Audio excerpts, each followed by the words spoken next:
سلام دوستان گلم، اوضاع و احوالتون چطوره؟ میخوام یه داستان خفن براتون تعریف کنم. حساب اسفراگب کن که کلی داستان، پرونده جنایی پلیسی، رازآلود ماجرایه براتون آماده کردم. داستان امشب پرونده ناتمام، ناپدید شدن در دره سفید، سال 1395 در استان فارس، منطقه‌ای بکر و کمتر شناخته شده در حوالی مردشت. پرونده‌ای به جریان افتاد که تا امروز بی پاسخ مانده. موضوع از اینجا شروع شد. جوان طبیعتگرد به نامهای مهدی، کیوان و سحر تصمیم میگیرند آخر هفته را در یکی از مناطق کوهستانی اطراف سد درودزن بگذرانند. آخرین تماس آنها با خانواده‌هایشان حدود ساعت 5 عصر روز پنجشنبه ثبت شده بود. آنها با هیجان گفته بودند که به نقطه‌ای بسیار زیبا و بکر رسیدند، جایی که هیچ کس قبلا آنجا نرفته. اما پس از آن تماس دیگر خبری از آنها نشد. 2 روز بعد خانواده‌هایشان نگران می‌شوند و پلیس محلی وارد عمل می‌شود. سرگرد رضا خسروی، افسر با تجربه اداره آگاهی، مسئول این پرونده می‌شود. با گروهی از جستجوگران محلی عملیات جستجو آغاز می‌شود. وسایل آنها خیلی زود پیدا می‌شود.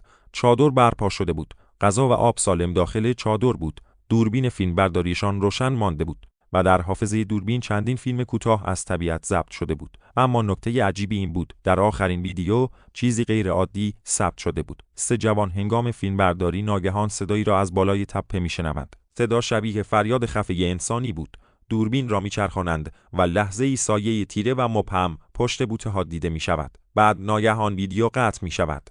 هیچ اثری از آنها در منطقه پیدا نشد.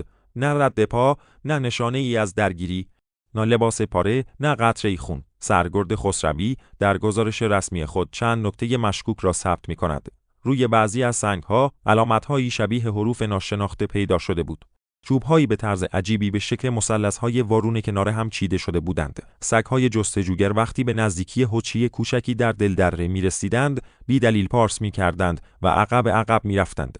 تحقیقات محلی چیز عجیبی را فاش کرد. مردم قدیمی منطقه اعتقاد داشتند که در دل این دره محلی وجود دارد که در گذشته‌های دور یک قوم گمشده زندگی می‌کرده. قوم سفیدپوشان که معتقد بودند روح انسان بعد از مرگ به طبیعت باز می‌گردد، اما اگر مزاحم آرامششان شوی تو را هم با خود می‌برند. با وجود جستجوهای گسترده هیچ نشانه‌ای از مهدی، کیوان یا سحر هرگز پیدا نشد. نه جسدی، نه لباس، نه حتی یک کوله پشتی رها شده. پرونده در سال 1397 به طور رسمی به عنوان ناپدید شدن در شرایط غیر قابل توضیح بایگانی شد. اما محلی‌ها هنوز هم قسم می‌خورند که گاهی شب‌ها 3 نور ضعیف و لرزان مثل چراغ‌های کوچک روی بلندی‌های دره دیده می‌شود و اگر خیلی دقت کنی صدای خنده کوتاه و گریه خفه‌ای در باد به گوش می‌رسد.